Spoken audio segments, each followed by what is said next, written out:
Hey, everybody, it's Eddie from Tokyo. This is your cryptocurrency update from Japan. Yesterday, I had sent a tweet out to the Congressman Davidson and Representative Soto and asked if they were going to reintroduce Bill H.R. 7356 in the first session of Congress, which the new 116th Congress started on January 3rd. All bills that have been drawn up and submitted that were not enacted and signed upon go dead when a new session begins. Each session is 2 years, so we started that new session. This one goes until January 3rd, 2021. And it's important because if they can get this signed, it's going to create some clarity to digital assets. And he did respond back within a few hours. He said, absolutely, we are collecting feedback, more co-sponsors, and working with colleagues in the House and Senate to get a finished product into law. Thank you. It's important because there is going to be an explosion of tokenization here in 2019. And I think if the United States wants to participate, they need to get this clarity done. Okay, this is a tweet that came out just a couple of hours ago. This is the Kuwait Finance House. Now, don't get it mixed up with the Kuwait National Bank, which was a big story at the end of December, who they announced they were going to use Ripplenet. This is the Kuwait Finance House, which is considered a pioneer. It is the first Islamic bank that was established with services in Kuwait back in 1977. They have branches in Germany, Malaysia, Turkey, UAE, Kingdom of Saudi Arabia, and the Kingdom of Bahrain, just to mention a few, with 430 branches in total. And you can see that they said that the KFH, the Kuwait Finance House, has started operating an instant cross-border remittance service using, I need to get myself out of the way, using Ripple's blockchain technology, and the zero fees for these instant international transfer services are available now in Saudi Riyal SAR, where customers can make remittance transactions to beneficiaries at Al Rajhi Bank. And in addition, a second tweet followed with, this service will expand to encompass most of the world countries in different currencies. So KFH customers can make instant and secure zero-fee remittances through their accounts in the Kuwait Finance House. This is really great news. This is just showing you how much traction Ripple has achieved. All right, this is for Alex Cobb. Alex, you had a good video today. In fact, you were spot on, because the story you talked about with the tweets that are coming out of Mr. Fujimaki-san were also the headline story on Coin Post, which is a big crypto media website here in Japan. They talked about the exact same thing you talked about. Mr. Fujimaki-san is very important because he is indeed a government employee, if you will. He is part of the Diet, so he is in what is called the upper house. And don't think Diet is a funny word. It actually comes from a German word, and it means assembly. So in the upper house, there are 242 members, and in the lower house, there are 485 members, a total of 727. So he is in the upper house, which is considered the House of Counselors. Both the upper and lower house are elected by the citizenry.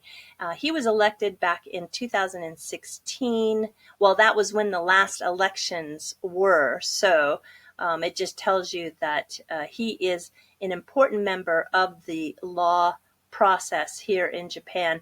He belongs to the Japan Innovation Party. Their ideology falls on the right. And within his party, they have 11 members in that 242 member upper house. In Japanese, it's called Nippon Ishin no Kai, which translates to Japan's Reformation Party or Assembly.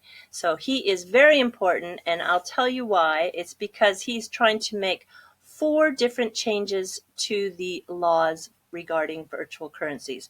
One, he wants to change the highest tax rate from 55% in this country down to 20%, similar to what you find with stocks and mutual funds. He's also trying to enact a loss carry forward deduction, as well as a tax exemption trading between virtual currencies.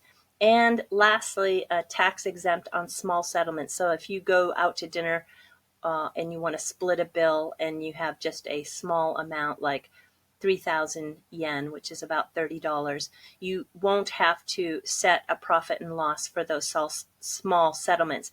He believes that if these can change, the virtual currency use should really expand in Japan. So I support him, and I hope he is successful. He is as important as the Congressman Davidson and Representative Soto are in the United States. So his position, by the way, is, I would say, kind of equivalent to a senator. So, Alex, yes, he is a big guy.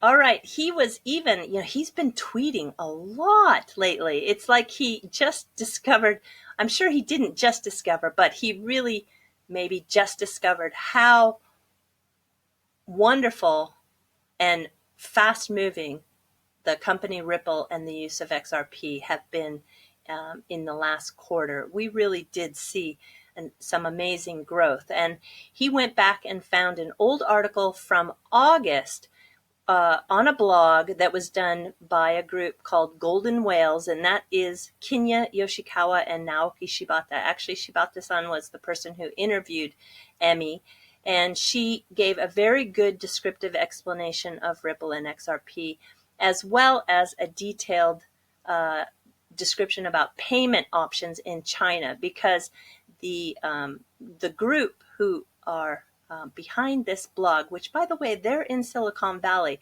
Their team is basically an accelerator for startups, and they have people both in Silicon Valley and Japan, but they have some expertise in China.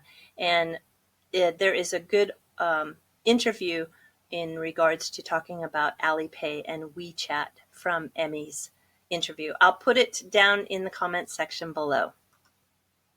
All right, there is a new Nano X, and it's pretty important because it has a new feature.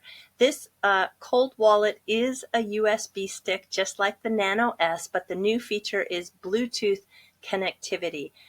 Just for fun to know that there were 1.5 million units sold of the Nano S.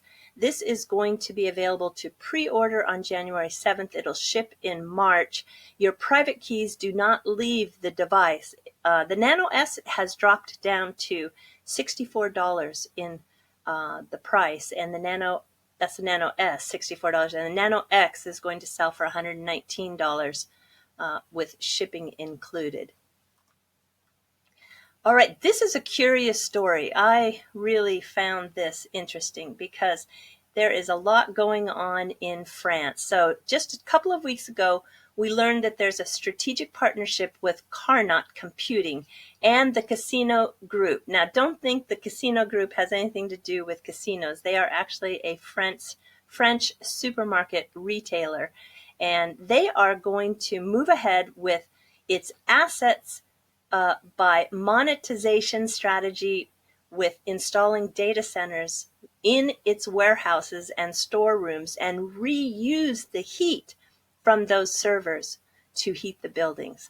How smart is that? And if you look at Qarnot, they have two amazing products. They have what they call the first crypto heater, so you can heat your home as well as make revenue from mining. And it's noiseless with a high-end design, an intuitive interface, and you can earn cryptocurrency while heating. So they say you have an average return of about $120 a month. It sells for $3,600 US.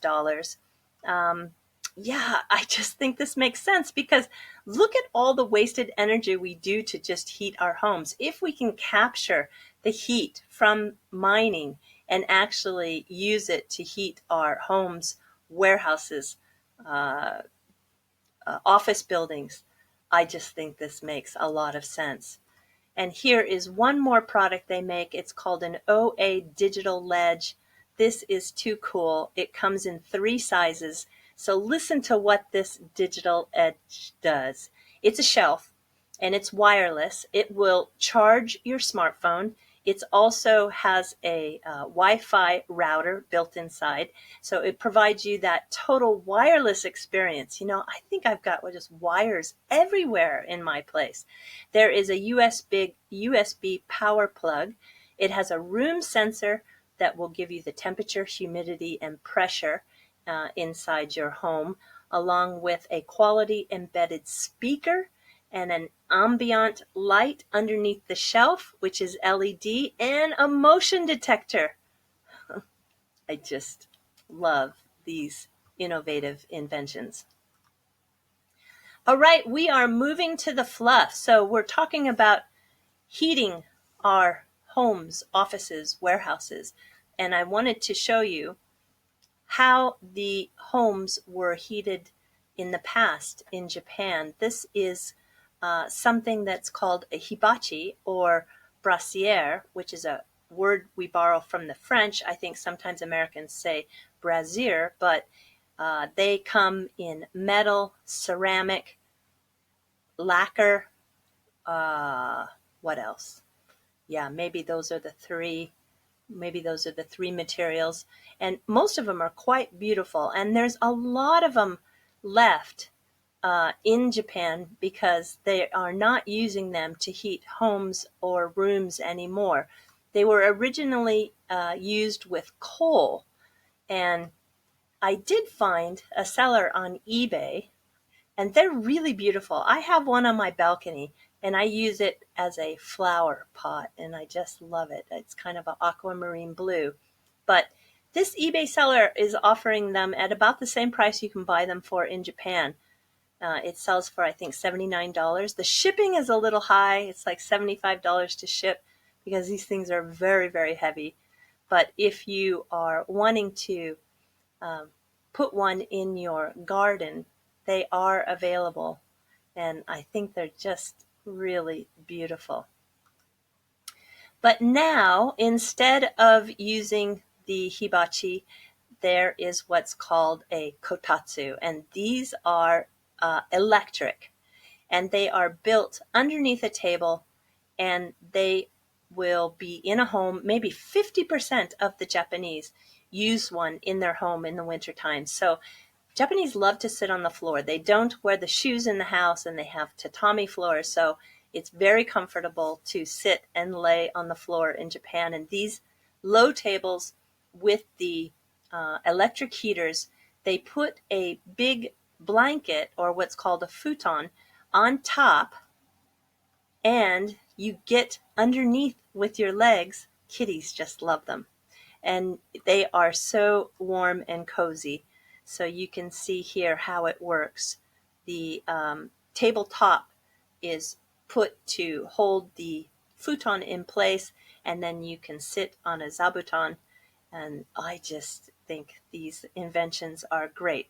They came to Japan in the 14th century, and the kotatsu means small foot warmer, and they are still very, very popular today.